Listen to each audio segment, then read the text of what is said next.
الشبهات الفساد كما ذكر الاخ علي معناها موجوده من قبل معناها، لكن يعني بعد الثوره هل عينت ملفات اخرى في الجسرين؟ عينت بالطبيعه، عينتها ما عدا ملف يعني لا عينت عده ملفات فساد، وفما اللي مثلا اعطينا امثله باش امثله عندنا امثله مثلا فيما يتعلق بملف جرحى ثوره معناها فما شبهات. انا في مارس 2014 جاتنا معناها فرقه الشرطه الحرس العدليه لمسك ملفات متعلقه بقضايا مرفوعه ضد افراد يعملون في الادارات ومتورطين في اضافه اسماء او ابنائهم واقاربهم في عائله الشهداء وعائله الجرحى.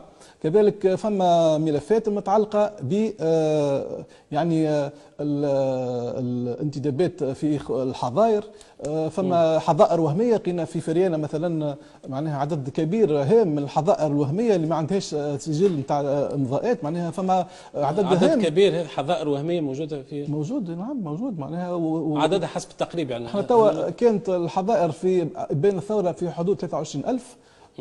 في اوت 2015 وقت اللي انا كنت معناها اخر مهامي غادي وصلوا ل 12,000، وفما عدد كبير منهم مباشرين معناها موجود اساميهم لكن ماهمش مباشرين، وفما شكون يتستر عليهم. بون هذايا توا احنا اشكال توا يتطرح جديه وقت اللي يقع الترسيم ويظهروا شكون يخدم شكون ما يخدمش، وبالطبيعه باش يتحل بطبيعته الملف هذا. نسألك بالمناسبه يعني في ختام باش نعطي كلمه سي علي لافي، يعني الا يوجد تحقيق في كل هذه الملفات كل هذه الشبهات الموجوده على جميع الاصعده يعني ما عدا هذه يعني ملف ساحه الشهداء وغيره.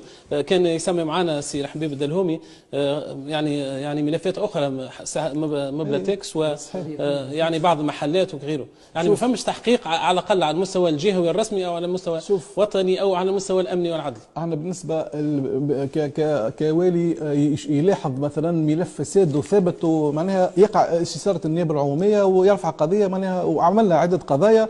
فما سرقات تمت في مستوى مركز ولايه للاعانات الاجتماعيه، بعثنا لوكيل الجمهوريه، بعثنا لوكيل الجمهوريه في خصوص 800 شخص وهمي موجودين في الحظائر، بعثنا لوكيل الجمهوريه عندما معناها فما شبهه ارتشاء وقبول رشوه في مستوى مركز الولايه بيدو معناها، وفما شكون للاسف توقف انتظار القضاء يا ينصفوا يا معناها يدينوا.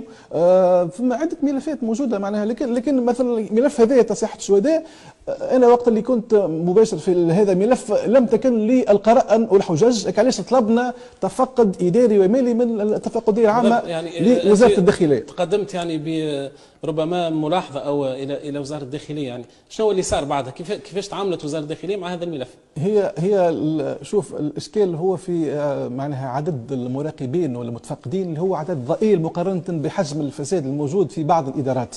يعني ينجم يكون وقتها الملف ما تحركش باعتبار اللي المتفقدين يعني في مهام اخرى يعني للاسف. لكن هو مثلا بعد الاحداث اللي صارت تحركت التفقديات وانا اتصلوا بي انا معناها لجنه تقصي الحقائق بخصوص شهادتي في الموضوع، خاطر انا كنت موجود في فبراير 2015 لمكافحه الفساد. لا هي لجنه تمت فيها مراقبين من عده هياكل وتنظر في ملف الاعتصام اللي صار والقوائم والتغيير وفما اللجنه اللي تم اعتمادها اخيرا. نعم. هذه اللجنه اللي اعانت عليها رئاسه الحكومه. نعم. يعني عده ملفات موجوده، والاشكال هو فاش هو توا حتى بناها كنعمم الموضوع. احنا توا كهياكل رقابه موجودين يمثلوا في الثلاثه وزارات كبرى، هي وزاره الماليه ووزاره رئاسه الحكومه ووزاره املاك الدوله.